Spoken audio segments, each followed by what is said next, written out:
Nice 30 or 73, 74 signal, 72. Real shallow, or it could be big. We'll find out here in a second.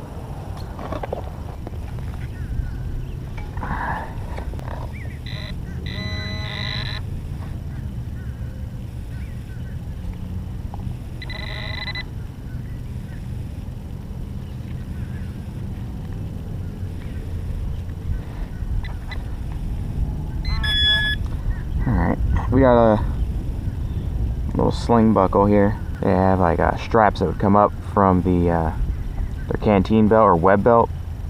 These are on the suspenders to help hold them up there.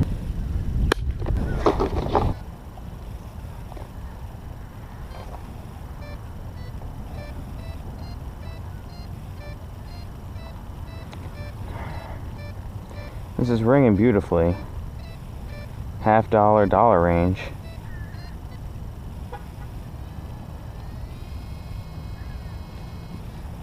But there's an item out here that I dig far too often that gives off the same exact signal. It's clean, it's beautiful, and it's these giant orange tent stakes, and I hate digging them.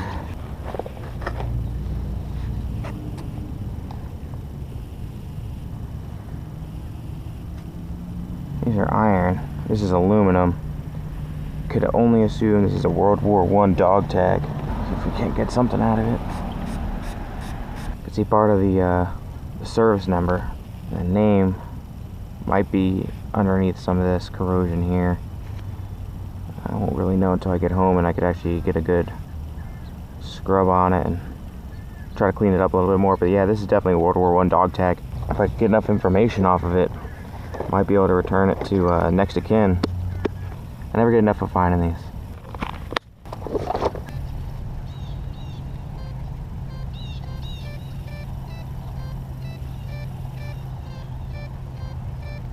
Quarter, half dollar.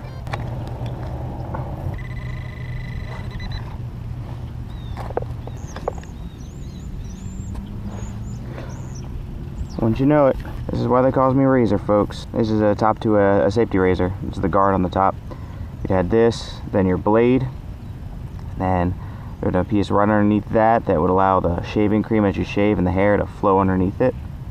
Some might have a comb, and then to sandwich it all together, you had your handle. Just screw on here, press everything together, you'd shave. This is what got me my nickname, is these razors.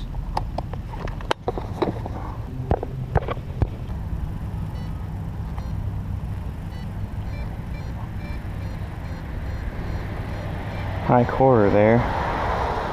80, 42, 83, 85. Yeah, we're gonna dig this one.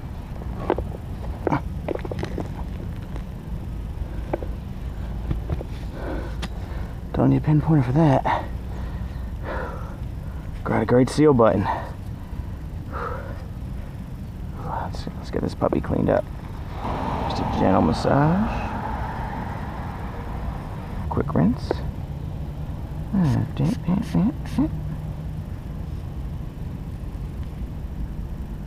Check that out. That is, I love when they come out nice and green, like it's a nice emerald. I also like when they come out gold too, but something about a great seal button just looks real nice. Maybe after I get a little hydrogen peroxide at home on it, might be able to clear up some of that and get some of the letters off. But that is just, that's beautiful. Just dug up a 1937 George Washington quarter. For those of you who don't know, it's obviously silver. The back's a little crusty, but I didn't scuff it this time. So we're gonna go ahead and press on and see if we can't dig some more up. Clean dime signal, 76, 78, 79, even jumping to 80. 6 inches. Roots are thick over here.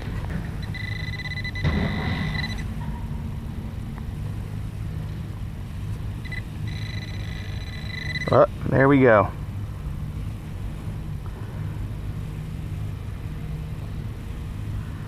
Got a Rosie. It's a Beautiful shape. 1949. It's 2 silvers on the day. Put him in there with George. Dug this right after the quarter, so once again didn't have my piece on so you could actually see me dig this up, but it's noteworthy to where you guys really need to see it. It's a World War II dog tag, and I absolutely love digging these because I have the opportunity to return them to the next of kin or another family member. You saw the World War I dug earlier today, and now I got this World War II here. And what's interesting about these is a lot of people think this little groove here is to like knock it into their teeth after they get killed in action on the field, but it's actually not. It's actually to hold it steady in the machine while the machine stamps it. And this belongs to Henry Valley, and it has his next of kin underneath, which is really cool. Her name is Dorothy. I'm going to do some research and see if I can't find any living relatives to where I could return this. Absolutely love digging these. Once again, it's just, this is a piece of our history. You know, I love digging up the old stuff, but this is close to home for me, seeing as I serve in the military, and I know the meaning of these, especially to a family member of a fallen soldier. So I don't want to say he was killed in action. I hope he was, and I hope he got to go home to his family and see his wife or his kids or his girlfriend, whoever it is, and made it home safe after the war. More to come on this. All right, so I just dug this plug. It's this bouncy 71 signal.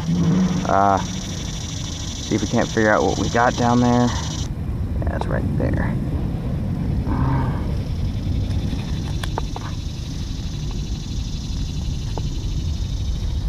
Alright, grenade fuse. I find them in all kinds of different conditions. I'll find them half destroyed and melted, and other ones look great like this. Depends on the material during the time period, and not to mention your ground conditions. But your spoon would have clicked here and over the top and down, and your grenade pin would have went through, and this would have screwed into the main body of the grenade. And then just pull the pin. This spring here with this little lip would launch the spoon off and whoosh, send it flying. Alright diggers, we're wrapping up another great hunt. We got all our finds laid out. We're just going to go over them real quick. We got a grenade fuse here, cleaned up really nice. Just a little bit of hot hydrogen peroxide and a little bit of scrubbing. We got 3 bullets that we found. We got 2 45s that were fired. Got the rifling there, dead giveaway. And we got the 308. So next row here, we got 3 wheat pennies. The oldest one being in 1938, the other 2 are 1945s. We did hit silver today. We got a 49 Rosie and the 37 George. I didn't scrape his face this time. We got this great seal button in pretty decent shape. Love the green patina on there. Love finding these buttons. They'll never get old. Never. We've got a couple small buckle pieces here. These are probably to suspenders for the web belt, or a sling of some time, or maybe a backpack. They used a lot of these parts for different items. We got a belt buckle, safety razor top. I'm just too good at finding razor parts. And then our 2 top finds for the day. We got our World War I dog tag. The information it is going to be lost for us. I don't think I'll be returning this one. It's missing 1 digit off the service number, and then the back, I can't even get a name off the back there, unfortunately. But on our Henry Valley dog tag that we found, World War II, he made it through the war. My buddies were doing a little bit of research for me while I was still out in the field, and it turns out he did live through the war, made it home, died of what would be natural causes, I could only assume, and he was survived by several children. So I will be attempting to return this. I have to try to find an address, but we do know he made it through the war. So I'm really happy to report that. I've had bad luck with these dog tags. I've been getting a lot of killed in actions, unfortunately, but it's always nice to find one that made it through. Be sure to tune in on my next episode where we'll be doing some night ops just to help beat the heat a little bit, and I'm also on night shift schedule now with my work, so be sure to tune in. And this is the Warthog signing off.